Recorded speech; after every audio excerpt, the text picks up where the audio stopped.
thank First Merchant for sponsoring the business education series. Without their support, we wouldn't be able to have events like this.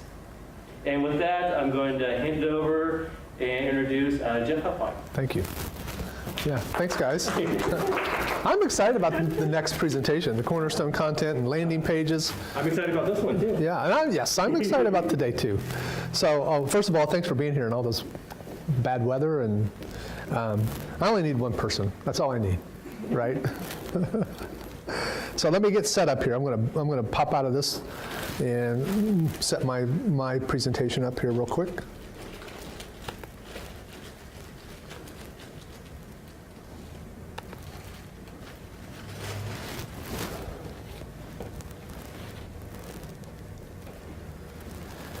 Okay, so today we're going to talk about online community engagement, and I think it's a really interesting concept because we all can interpret that differently. So I'm going to talk today about, I'm going to give you 5 things to take away about online developing community engagement.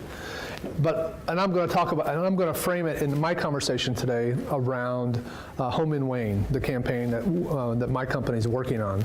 So I'm going to frame it that way. But I want you, as I talk about it, I want you to think about it like how it works in your environment, right? And in your companies and what you're trying to do. How does community engagement, how does that work? How do you fit into that? And it's also kind of an interesting concept because we all can talk about it and think about it in different ways. And so I'm going to try to frame it for you in a relevant way that is how we're trying to deal with it right now. And so with that in mind, so I'm just going to jump in. So a monumental task, right? A monumental task about this idea about coming home. So, you know what, the shift that's happened in economic development is that there was this, for the longest time, it was about attracting business to come here. And so now the shift is starting to happen where we're trying to attract people and people to work, because the first thing that's happening when businesses are coming, and they're knocking, by the way, they're knocking, and so, and what do they ask when they get here? You know? Do you have a workforce? Do you have a workforce? And it really is making our leaders uncomfortable, you know? And so, because they're making a commitment. They're making a commitment to those companies who's going to come here and invest a bunch of money. And so that alone has really started to make a shift in economic development. And it's not happening just here, it's happening a lot of places. I just saw a statistic about, you know, we're at a place right now where we have more jobs available than we have workers available, you know, and so that challenge is there. It's a great challenge. And so with that, EDCs, economic development groups, are being tasked to make this shift, to start to try to find out how can we get more people to come here? And that's the monumental part, okay? Now, I don't want to be a downer, but I'm going to show you some things. I'm going to show you what we've been up against, okay? Can I do that for a moment? I'm going to go through these pretty quick, okay? And I'm not going to say anything. I'm just going to let you read.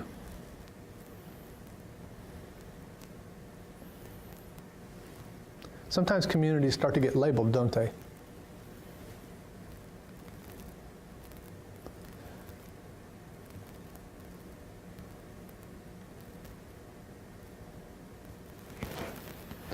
What's interesting is that our situation hasn't happened overnight. Our situation has taken 30 years to get to where we are. And to fix something that's taken 30 years to build doesn't happen like overnight. Getting results and starting to make a change is, it can be overwhelming. The whole idea about, what are we talking about? We're talking about a culture shift. We're talking about starting to have conversations where in the past, I mean, how many people here are from here? Can I see a hand? If you're from here, so we have a couple people that aren't from here. People that are here, There was always a lot of conversation, and there still is, about leaving, right? And so it's that whole thing about how do we start to engage a community, and how do we make a culture shift, and how do we start talking about our community in a positive way. That's the kind of engagement that I want to talk about today. Changing perceptions, right? Changing perceptions. When you guys think of community engagement, what do you think it's about? When you came in here today, what did you think engagement was going to be about? Have any idea? I mean, I'm not going to put you on the spot. If you don't want to say anything, you don't have to. I think interacting with the community in whatever way is appropriate for you individually or for your business or organization. Yeah. Yeah, interacting is important. I think it's like, it's about being deliberate, you know, being very deliberate and being engaged, being part of a community. And I want to talk about it, you know, we can talk about that. But, you know, we can't just grow organically, right? We cannot. We cannot. It's not going to just work itself out. We're going to have to be deliberate about what we're trying to do. And so I'm going to give you I'm going to take you through five things, okay? These are going to be the takeaways today. So the first one is that you need a strategy, right? And so later on, I'm going to share our strategy a little bit of like what we're doing with Home and Wayne. Because word of mouth only goes so far. You need a strategy. You need to create rules, and you need to plan, and they all need to be coordinated, right? So what I'm talking about is like, you need processes for like, to be able to, for responding to inquiries, to comments, to requests. This is like really important, because if you are going to take a stance, and if you're going to start to say we're open for business, or we want people to come here, or we're going to try to attract people, then you have to have a mechanism in place. You have to have some way that you can communicate. What's the worst thing that can happen if you don't? You're not going to convert or capture people, right? So there's got to be something in place, a mechanism and a plan. And most importantly, how you talk about yourself, right? So when we talk about branding, if you have any idea, and think about this from your own institutions, how do you talk about yourself?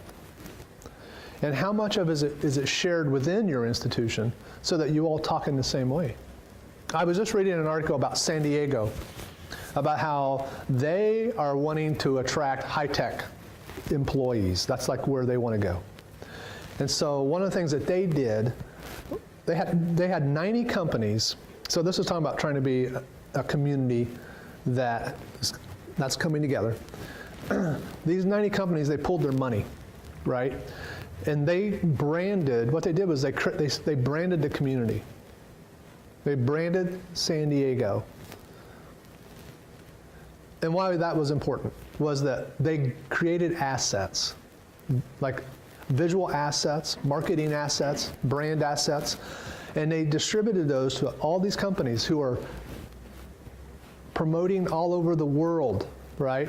They're recruiting technology people, so they're looking all over the place, and they're trying to bring them to San Diego. But what they wanted to be able to do was be on a script, be consistent, right? To start to build this community so that we're all saying the same things about San Diego. How many times have you heard the story about somebody who comes to our community and they go to, I'll just use Bob Evans because it's out there by Interstate 70, or the Cracker Barrel, and they're coming in for the first time and they sit down, they order their food, and what do? They ask the waitress, what is there to do in this town, right? And what can the waitress say? There's a couple things they could say. The first thing they can say is, beats me, I don't know, I hate this place, right? Or there's nothing to do here, right? Or the waitress can be educated about being an ambassador, or being an advocate, or being an influencer, and understanding that her job's tied to that, and that having community pride and being part of that, but she could be handed something that she could use to talk about the community, right? To play it up. The first experience these people can have is that frontline person who, what are they saying? If they're not saying the right things, then we're not engaged. It's not an engaged community, right? That's how you can like take it down to the simplest form, is how do we engage our service people that are out there touching people and making the first impressions, all the way to like our companies, our corporations who could be pulling their resources, trying to, promote a community in the same voice, And then how you talk about that community becomes really important.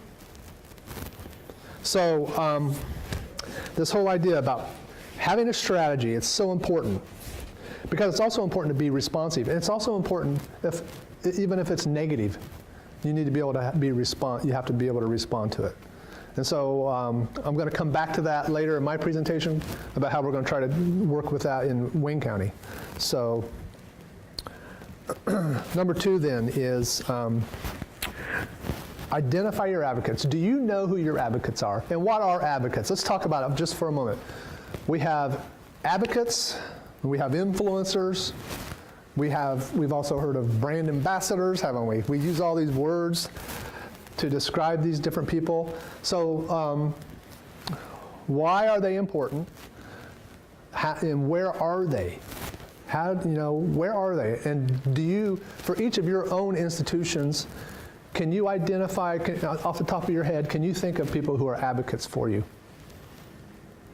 So what's an advocate? Anybody want to take a shot at it? It's pretty simple. For us, our board, our volunteers. Yeah, it's somebody who believes in you, right? An advocate's just someone who believes in you. That's all that is. Someone who will say something good, right? Who believes in what it is. And so there's advocates everywhere. And so knowing advocates is important, including your advocates, identifying your advocates. It's really important because we want our advocates, what do we want them to do? If we're doing all kinds of communication socially, what do we want our advocates to do? We want them to share our story, right?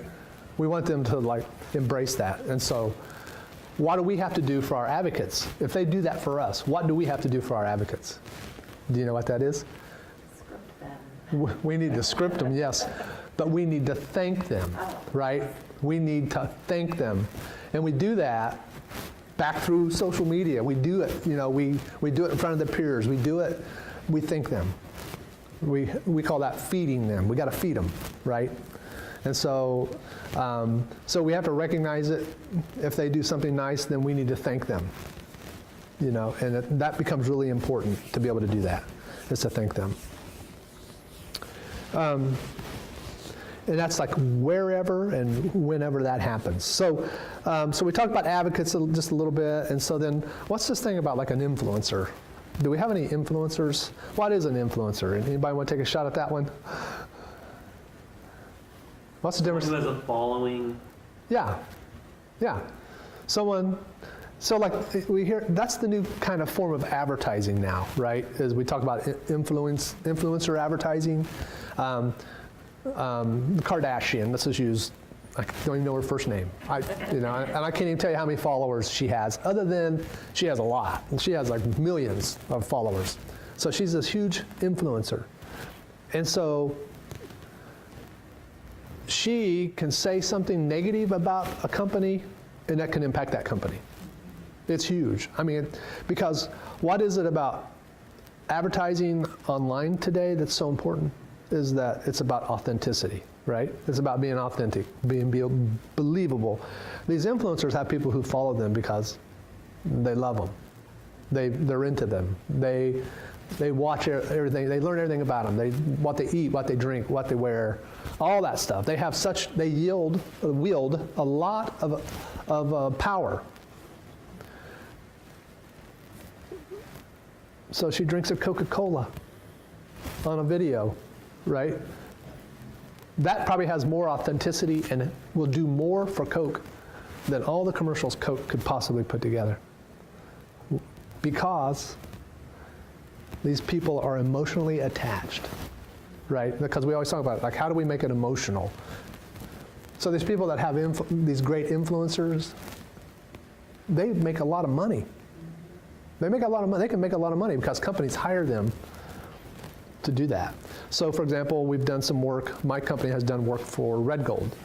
And so Red Gold, one of the things that they do, they look for influencers within their industry. And so they look for people who are writing books, you know. They look for people who do radio shows. They look for people who are writing articles that start to have a brand. They're doing it to a scale.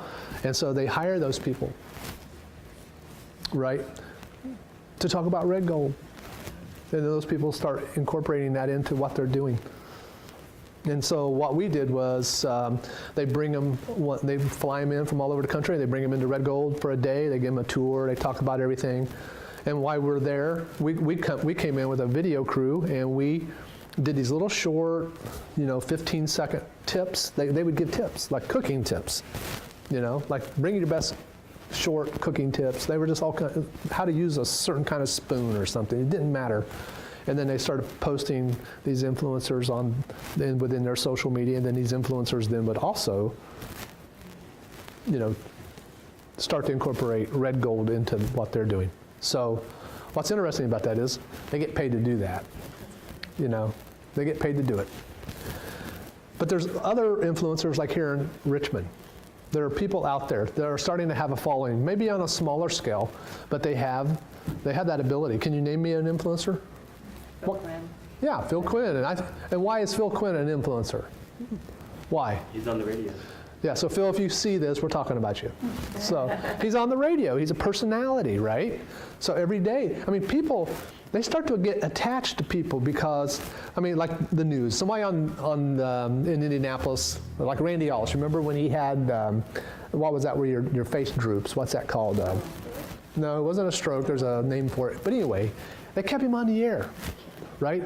They kept him on the air because there were people who cared about him. It was like family. Every day you're watching that show, you get to be comfortable with people. And it makes it emotional, it makes it human. And so then, you start to have that influencer feel. But same way I would say with Phil Quinn. People probably listen to his show every day. He starts to build a following. So he does have that strong, and then he's been really good about like getting into the community, right?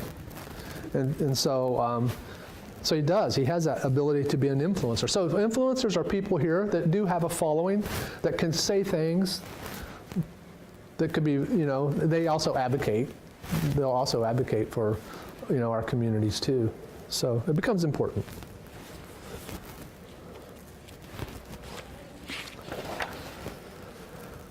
So number 3 is trust your community, right? So what's that all about?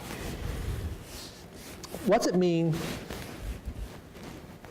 Let's say you're an institution, you take a stance and you get people who are mad at you, or like maybe they're not happy with your product, or not happy with your service. And what do they want to do? What do they want to do? What's the first thing we do now? Huh? Complain. And how do we like to complain? It's on social media. It's beautiful, isn't it? Like the little guy now has this stage. That person has. They feel like they have empowerment, right? And so we want to go there right away. We want to complain. And so, so how do you mitigate it, right? How do you mitigate risk? The risk of having people mad at you. The risk of being criticized. So that's the whole thing about branding, right? So like you make a stand, you say you're something, and then you get out there, and then someone says, well, you're not that, because I got treated bad, and I'm going to tell you how I got treated. And then someone else comes in and says, yeah, I'm with you, I agree. So how do you change that? How do you mitigate it?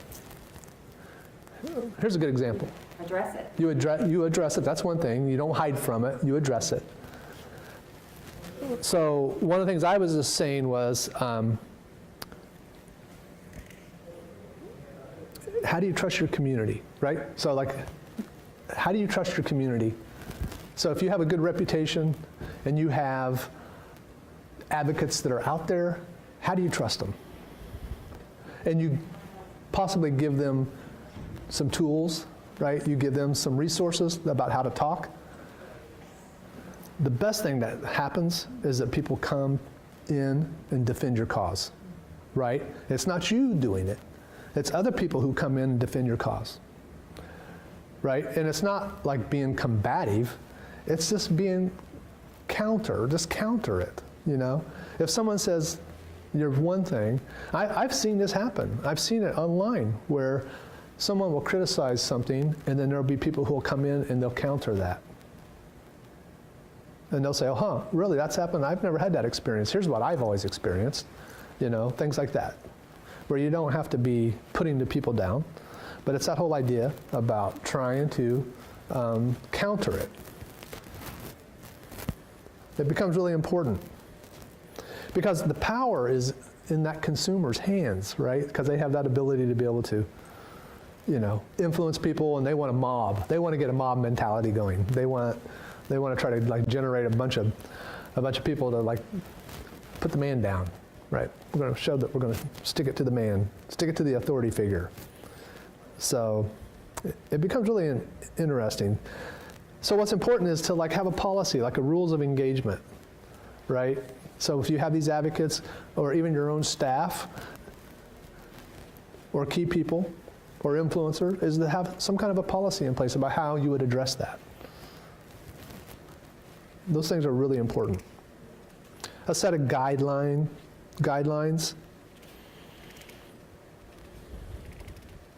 Because what's important is you want to try to create a safe space. You want to be able to create, there's nothing worse than trying to work in fear. Like you don't want to work in fear. You don't want to be always worried about being criticized. And so you need to have a safe space. But if you have a set of kind of a game plan or a set of rules maybe to play by, it could be easier. And then the last thing I want to say about, you know, when you talk about taking risk and all that, or what you're trying to say in the public, because usually the public knows you, right? So, because when we talk about owning a brand, you don't own your brand. The public, you know, your customers own your brand. They own, because it's their opinion about who you are, right? That's what we're talking about. And so, I think the last part that's really important is you gotta know the purpose, and you gotta understand the nuances of your community, right? And when I say community, what am I talking about? For each of you, it could be different. For each of you, it could be about your community of customers, right? Right now, I'm thinking about it more like from a Wayne County perspective. So I'm literally thinking about a community. Your communities could be different.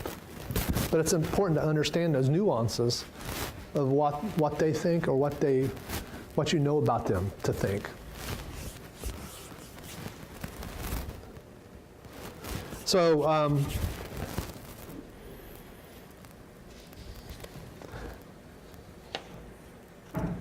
so I just did that one, didn't I? Did I just do create rules? Let's see. So I'm on number 5, right? And so what's important about 5 is that tools don't build communities. I'm sitting here talking about all these different things we could do if we had a set of this and we had a cool website that could do this.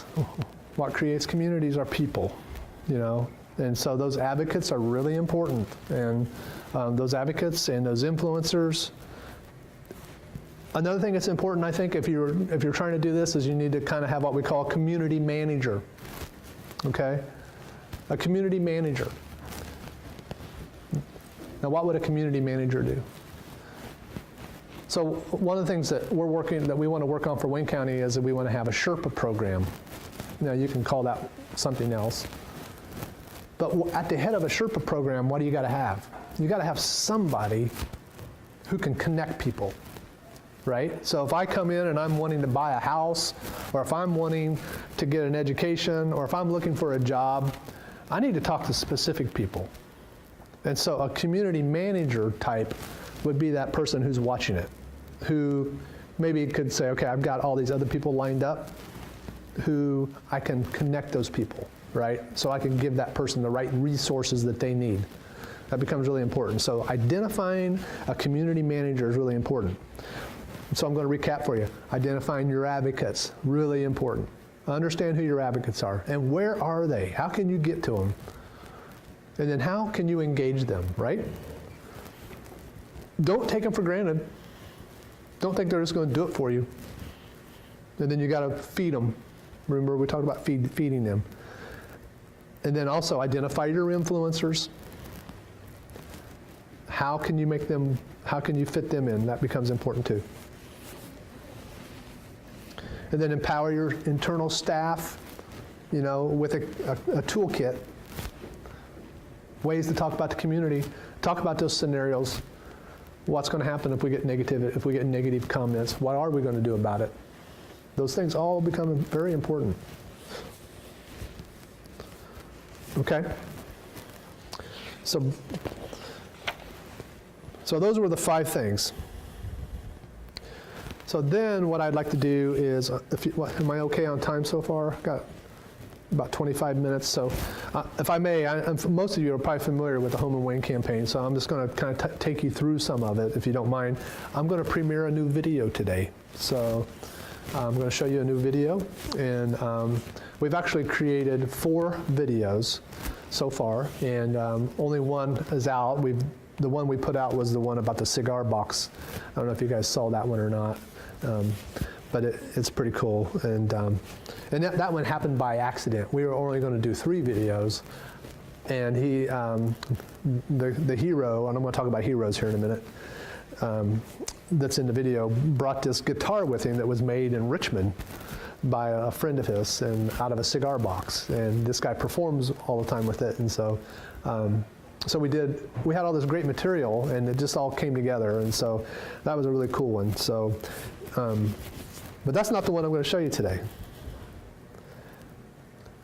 So when we talk about a strategy for Home and Wayne, one of the things that we get really concerned about when we are thinking about it is like not to oversell this community, right? Now, I'm not trying to put our community down, but if you're going to compare our amenities to other communities, we're not going to win that fight or that argument, are we? Our amenities are good. For the size of our community here, we have some great amenities. We really do. But we're competing against other communities that have the same, or if not more. And so, are people going to move here for our amenities? They could. But that's probably not where we want to hang our hat. Because if I tell you our amenities are great, what are you going to say to me? If you're already living in Indianapolis and I'm trying to get you to move here, what are you going to say to me? I already have everything. Yeah, you're lying, right? You don't want to be a liar. You can't be a liar. You've got to be authentic, and you got to understand it. And so one of the things that we're really sensitive to is we don't want to overpromise something that we're not. And so that becomes a really important thing. So where do we need to hang our hat then? So, some things I'm just going to tell you is cost of living here, right?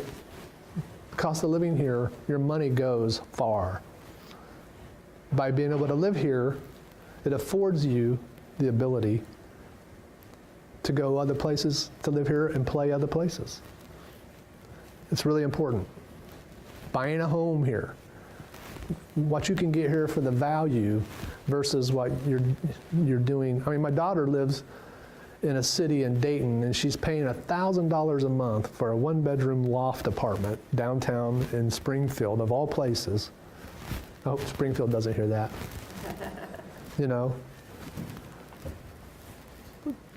Think about what she could do with that money here in Richmond, Indiana. What kind of a home she could have. It's amazing, isn't it? It's amazing. And that's what people are starting to realize. The other thing that we want to do is we want to sell a region. See, like when we start talking about Richmond, Indiana, or Wayne County, people are always surprised when we talk about the Colts, or we talk about the Cincinnati Zoo, you name it, because they're like, well, that's not ours. Well, you can't talk about that.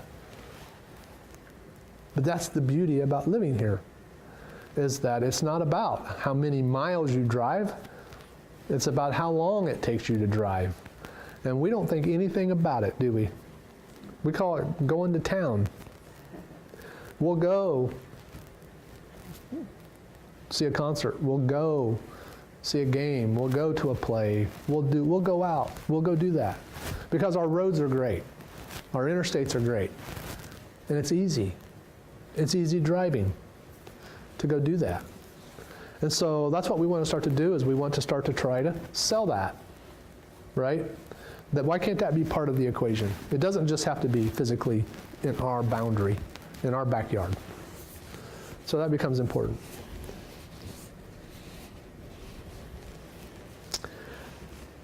The other thing is we want to create heroes. So, because that's the authentic part. It's like, how do we start to put a face on what we're trying to say? And so what we want to do is use real people with real great stories. You know, there's people that are here by choice. Not because, you know, they're a legacy and this is where they are because this is where they were born, and then they can't get out. There's people here. There's a few of you sitting here now. You're here by choice. We want to tell some of those stories because there's a lot of successful people doing great things. So that's that whole part about validation. We want to validate. And then the last thing is we want to use radical hospitality, right? So what is radical hospitality? That's intentional invitation is what it is. Intentional invitation is radical hospitality. So if I can generate a lead, and I bring it to the doorstep of the EDC, what are they going to do with it? How are they going to convert that? Right? That's the thing. That's the important part about this whole campaign, is how do you convert it?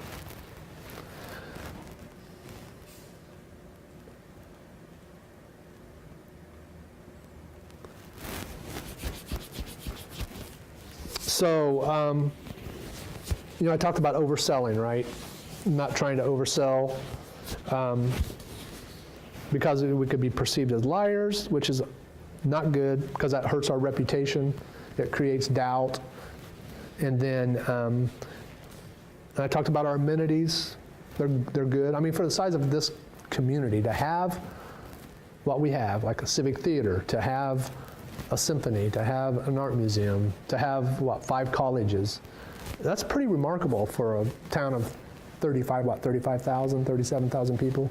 That's pretty remarkable. And then also the number of non-for-profits that we have here, that community of advocates is huge. Think about that. That's a huge community of advocates. It's very powerful. And then I talked about how we want to do the whole thing about low cost of living and what those opportunities are. It affords us to live here, play some other place, right? And what I'm going to, in the video today, we're going to talk about that. I'm going to show you some of that.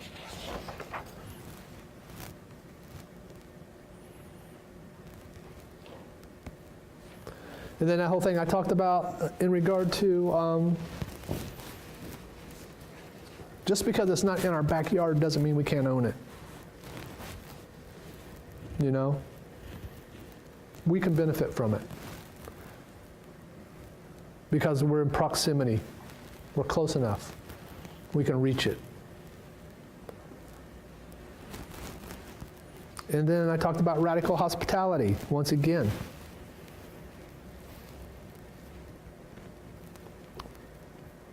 Jeff, explain what a Sherpa program is. Okay, so what we're going to do is that intentional invitation part that I was talking about. And so one of the things that we want to do, and we've already started, is we've asked HR directors, and I think you've been involved with that too, haven't you? We've actually invited HR directors to come in and be part of this this kind of planning phase of like what a Sherpa program might look like. because they're out there promoting the community, they're hiring. And so HR directors, in our first conversation, we talked a lot about like, how do you recruit people? Like, what do you say about the community?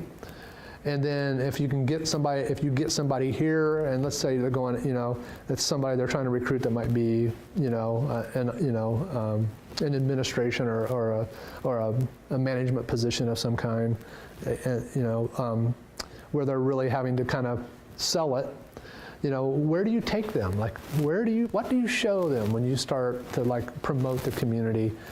Tell us about that. Like, where do you go? All that kind of stuff. And then we wanted to know, like what were some of the pitfalls, or like what are the hurdles that get in the way of making that happen. And so we got some really good feedback. Some of the stuff that that we talked about was how, like Belden, for example, they bring in interns every summer. They have interns here.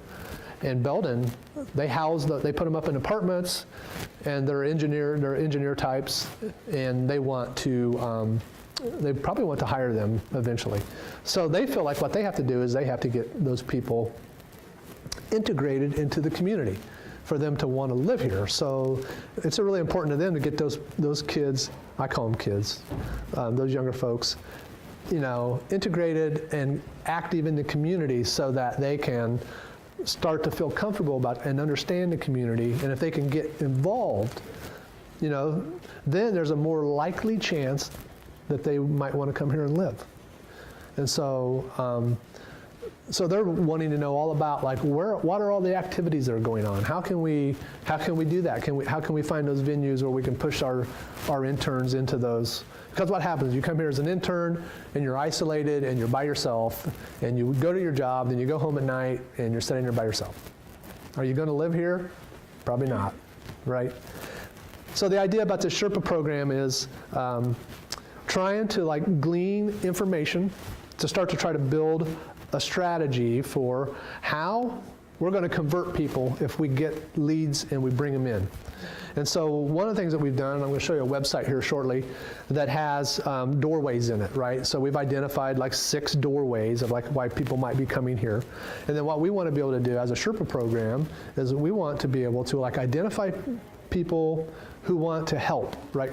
Be those connectors. So if I come through the door and I sign up and I want to be, I'm looking for I want to buy a house here, I want to move here, or I want to buy a house, then they're going to connect me probably to a realtor or somebody who can give me the information I need. If I want to start a business here, it's going to be somebody from small business that could help do that. So we're going to make those connections. Now the radical part could be, wouldn't it be neat if we could get actually somebody to come and get a tour and give them a tour, if we took them around, if we rolled out the red carpet, like we put them up in a hotel, we gave them a tour, and we defined like what we're going to show them, and then we actually connect them. We connect them to a group of people that they're looking for, right? We make a big impression. There's a better chance that they could convert. Yeah.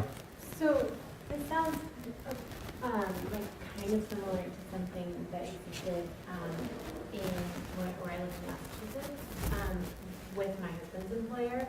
So they had their HR department and their for people who were hired, a whole person devoted to spousal support. And so as soon as they were hired, they hooked up with the spouse and provided all of that networking for connecting to the entire region. Right. And I think that created a sense of community before you even arrived. Yeah. So I think rooting it not to one employer is, like to a county is a good idea, but I also think that I think there will be a lot of challenges. There's a lot of challenges, and that's the part I think that makes my client nervous. So I just I was surprised that none of the colleges here have that spousal support HR person, because I think that, I guess my advice would be, or a word the employer, there should be some sense of ownership for employers to own some of that. If there's a shared resource, Yeah. to the community that the county has, but the employer needs to own. Well, like one of the things that we're talking about is like, we're trying to build this off a set of volunteers. And we're starting to say, can that really happen? Can it really happen? I don't know. It might have to be, listen, if you're the EDC and you've been tasked with finding businesses, but now you're tasked with finding people, then you need to switch your resources. You need to start to think about like what you're trying to do, and and that might require to hire another person, or that might require you to spend your money differently in terms of making sure you have the right resources to be able to do what we're talking about. Because it needs to be done in a very professional manner. It needs to be consistent. It needs to be timely, and it needs to be someone who has the ability, to connect, and get. And then there needs to be follow-up, there needs to be tracking, there needs to be a whole bunch of other data that goes with it. Well, and even in my experience, the follow-up is difficult. Yeah. And that was one employer dealing Right. with one set of employees. So we're, what community was it? Because we've been talking about trying to benchmark some other communities to see. This was in Williamstown, Massachusetts. Okay. It was a community of 7,000 people. Yeah. So what did it come? Who did it come through? Did it come through like the chamber? Did it come through? No, it was Williams College. Williams College. Okay. Okay. Yeah. So, yeah. Yeah. Because there used to be a thing called the welcome wagon. So another client of ours is Franciscan Health Hospitals. They do. They buy I'm not sure how they get their list, but they do communications with anybody new moving into their communities. And we worked on some direct mail for them. And it's, it's a magnet you can put on your fridge that it has their phone number and stuff like that. But also there's a little brochure that comes with it. It has all these different services that they offer, and there's ways to get connected to them and everything. And so it's just like a way to reach out immediately. I've identified you as a new person. Well, you're going to need health services. You're going to need all these different things. The welcome wagon used to do that all the time. You guys remember the welcome wagon? Some of you might not. This is like this lady would show up. She'd knock on your door and she'd hand you a basket full of all kinds of gifts from all the local businesses, and she'd tell you like where was the best place to get your hair done, or the best place, to find daycare and all that kind of stuff. And that was something else that came out, by the way, is daycares are very important. So like trying to create a website that's going to be more resourceful, so that I just saw some statistics on that about in Indiana, the amount of money that businesses lose every year because there's not proper daycare. It's huge. And also, even in coming into a community and knowing where it is, like what we do have here, do we have a means to find it? And so that's what we want to try to do, is start to pull those tools together and listen to those hiring people, those HR people, so that we can start to make a better presentation and really try to connect and help people. So that does become important. So that Sherpa program can play a lot of different ways, but we want to try to make it connect. That whole thing about what builds communities, it's humans that build communities. Basically a concierge It's a concierge. program. And it, but it's intentional invitation is what it is. And I think I get excited about that, because it's like if we can get leads and we can bring them to the doorstep, then the whole thing about conversion and converting people. Yeah, 5 minutes? Huh? Or are you just saying hi to me? I was saying, Yeah. And so I'll try to hurry up here. So millennials are a group that we're targeting, and you guys probably get tired of hearing about millennials, but millennials are at an age where, what happens when you grow old? You get settled and you get rooted, don't you? It's harder for you to move. It can be harder for you to move. Millennials are an ideal age for us right now because they would be maybe more likely to move. They also might be more likely to start to want to stretch their dollars, because if you read about millennials, they like to go to urban settings, they look for quality of life kinds of initiatives, they also like to rent. But now what's starting to happen is some of the millennials on the older end of the spectrum are wanting to start families, and they want to start maybe try to buy a home.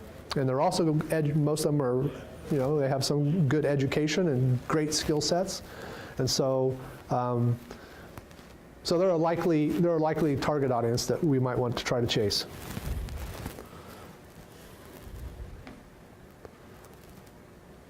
And then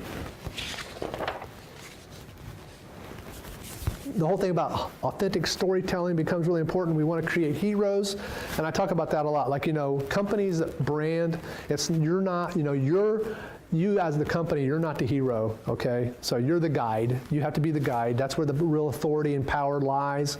And so what you want to be able to do is you want to create heroes. So you want your customers, to be the heroes. And so we want to create heroes that tells their authentic stories that people can relate to. And that becomes really important. So I'm going to show you a video. So what we decided to do, I don't know if you guys know who Brian Wolin is. He's a musician that travels all over the United States. He's even traveled internationally. He's a blues and jazz music, or a blues and bluegrass, but he does blues primarily. He lives here. He uses Richmond as kind of his home base, and he travels everywhere. And he performs many weeks out of the year. He's on the road. So he's usually out on the road maybe 3 to 6 weeks at a time. Then he comes back for a couple weeks. Then he's back out on the road again. But he talks about, this video is going to talk about his story and how this community has helped him build his music base.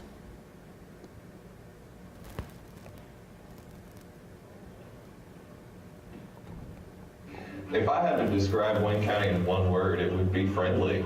I always wanted to pursue music. I started playing guitar when I was 10 and got into bluegrass bands as a teenager. And I took a detour when I was 18 because I wasn't sure if I could actually pull off playing music for a living. I got a day job for about 6 months, and I had a lot of people in the community try to push me in the right direction and come up and say, hey, what are you doing here? You should be out playing music somewhere, not pushing shopping carts. That was definitely a big help in making the decision to pursue music. I've been to 43 states. I've been to 3 different continents, 5 different countries. We just got back from a tour where we covered 6,000 miles in about 3 weeks. And we loved every moment of traveling, but at the end, we were just as excited to get to come back home. My name is Brian Wallen, and this is a musician's home in Wayne. So what's important about this video is that here's a guy that's seeing the world. He's seeing the world, and he's in all these great cities, and he's choosing to live here, right? So that's the credibility. So it's good. And we've done another one of him where he talks about low cost of living and what that provides for them. And, and they live in Dublin. They have a home in Dublin, and then his wife is Molly, and she grew up in Kentucky, just over the river there from Cincinnati. And so she talks about how she's been accepted into the community, and so it's a good story between the two of them. So what we're going to do is create heroes then for those other doorways that I've been talking about. So we did this coaster poster campaign. So it started a year ago. So at Thanksgiving time, what happens is that my family, I have a 30 and a 28-year-old, 2 daughters, and guess what? They come home the night before Thanksgiving and I don't see them, right? They don't show up till the meal the next day. Where are they? Well, they're at the local pub meeting all our friends who are also coming home. So we thought, well, wouldn't it be good, since all these people are coming home and they're of age, what if we started a conversation? What if we started putting guerrilla marketing? What if we put things out in front of them, to maybe spark a conversation? To start the conversation is what it was. So It's Good to Be Home is a theme that we started. And we also created a hashtag for it. And we have an Instagram. We started an Instagram page because we wanted people to post photos. We have well over 1,000 images and a really strong library of people posting stuff. And obviously other groups have also picked up the hashtag, which is great. So we did these coasters and posters. We hand them out into a lot of the local eating establishments and pubs. We still do it. In fact, we're getting ready to distribute another set here soon. They love them, and they're great ways they're kind of like violators. They're in your way. You might pick it up, you might find it interesting, but it might spark conversation. That's all we're after. And we've had people say that, where they've had conversations because those things were there. And so, we're excited about that potential. And so we want to try to keep that going. Something else that we did last year at Thanksgiving time was we identified empty nesters, right? Who kids might be trying to come home. So how did we do that? What we did was we looked at homeowners, 55 and up in Wayne County. If they owned a home and they were 55 and older, we sent them a direct mail card. So, and direct mail card was, once again, just talking about, hey, there's really some great things starting to happen here. So who's the best advocate? Who's the best advocate? Family. Family, right? They want you to come back. And so, so the idea was maybe if we stick this in their hands, they might stick it in front of their kids, right? Right up here. Yeah, right? And so that was a way to start to try to engage that conversation.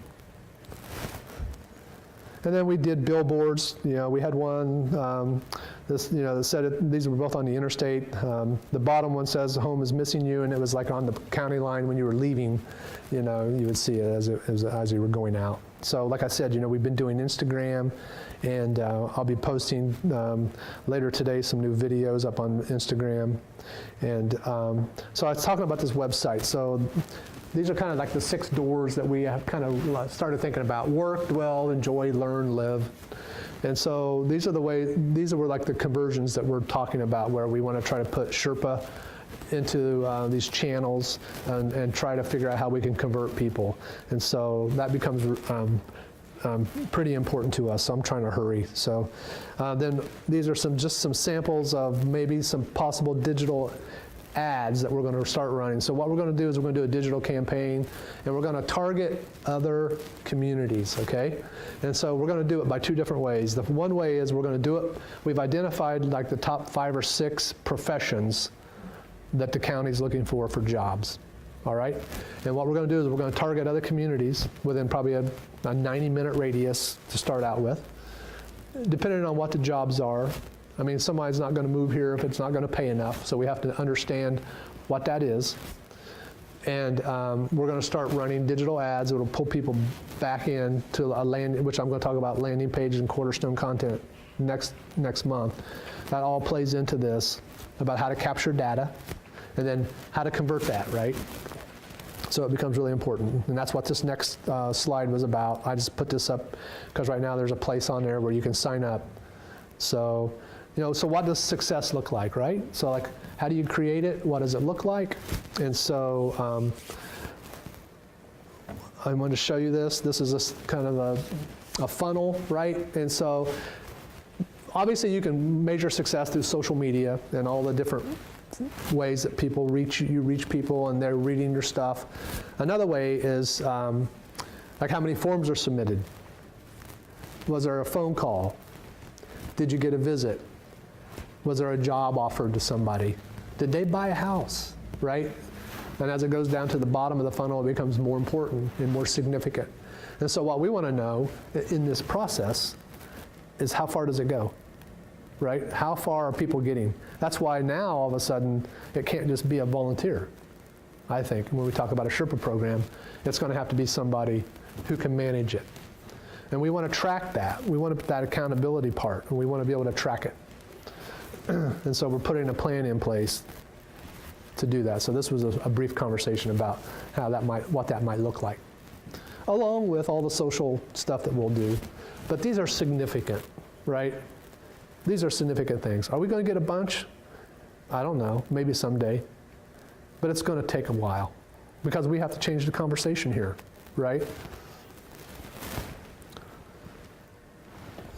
And that's the thing, I think that's the thing that I want to end on is that, and that I get excited about, is that this is like I was saying, it took a long time to get to where we are, and it's going to take a long time to make that shift. And so I start getting comments all the time about, well, what's the ROI on this? Like what, and people are wanting to know what the results are going to be. Are you kidding me? We spent 30 years getting to where we are. Yeah. Right? You think it's going to take us another 30 to get this thing turned around? I hope not. But it's not going to happen overnight. And it has to be a process, and it has to be deliberate, and it has to be planned. and it has to be an engaged community. And that community is where now we have to try to figure out how to engage people. So I get excited about that stuff. I mean, to me, that's like design and communications making a huge impact, you know, and trying to figure out what that plan is and what it looks like.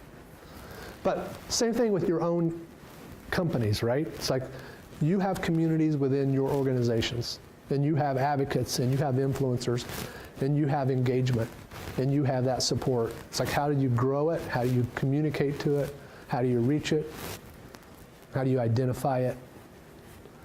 How can you be deliberate about it? It's very important. So, okay. Do you have any other questions? That was a good thing you brought up. You're right. It's like, I'll be honest, like we just made a proposal, you know, we kind of pitched the EDC like on the next segment of like what we're going to try to do, you know, and we talked about conversion, and they got really nervous because they're like, how's that going to happen? I mean, could volunteers do that? You know, and we're like, well, I don't know, you know. But that whole accountability part of like, we want to be accountable and we want people to hold, you know, and they're going to be held accountable. And so how does conversion happen? If we can get people to the door, how does conversion happen? But I get excited about that. To me, it's like, it's overwhelming, but it's like the ultimate, the ultimate kind of result is you get somebody who walks in, you know? So. You're right. I mean, it's all about connecting because, you know, somebody could come here and they just love theater and we give them to the theater and Right. they make friends and then they're stuck. Right. Well, that's what Brian Wallen's done, though. I mean, they, you know, he grew up as a young musician, and then that musical community fostered him and like brought him along, you know. And then because of that, you know, you can go catch Brian and Molly, you know, they're playing locally all the time. That helps sustain them, right? And it gives them a base. And then from that, they're able to then to reach out and go, you know, and start traveling. And they're traveling all over the United States now performing. Well, and a lot of people I know who have left have said they've left because they haven't found their community. Yeah. So I think that it goes the flip side of that as well. Right, and so maybe you dig deeper in that Sherpa program and you start identifying those communities, like what are those communities and how can we connect people by, you know, by naming communities, you know, like what are those interests that people have, how can we make those connections and stuff. Like, you know, I have a client that like she gets into like rock polishing and like making jewelry with rocks and stuff, but you know, she starts telling me about how all these people are into it and how kind they are and how supportive they are, and you know, and like it's about that sense of belonging to something, right? Because I was thinking about it, it's like, well, what is it about rocks?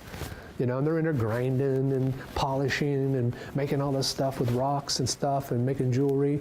But then she starts telling me about like these stories about people working with her and helping her, and then she tells me something interesting about someone, and it's about people and a sense of belonging and connecting. How do we connect? We got to figure out how to connect people, create community. And that's what farmers market's so important. These festivities and the festivals and the parks that we have and the different things that we're doing as a community. And then, you know, our corporations also have to get in with us, and they too have to figure out how to connect and get their people connected. Yeah. So I'll add just one thing. Yesterday or the day before yesterday, I was in Indianapolis at a summit. And there was a presenter from IU talking about some statistics that he pulled together. And one of the things was, he was giving statistics on migration, the out-migration of population in regards to Indiana as a whole, and then also Wayne County specifically. And in looking at the range from 2010 and projected out to 2040, Wayne County is projected to lose 27% of its working age population. So when you think of losing 27% of your workforce, that's huge. Yeah. And he was saying, you know, you can have great education, you can have great jobs, you can have all these things. Those might be the things that bring somebody to your community, but what will keep them in your community is quality of place, Yeah. quality of life. And so how do we connect them to the trail? How do we connect them to all the things that tourism is doing Right.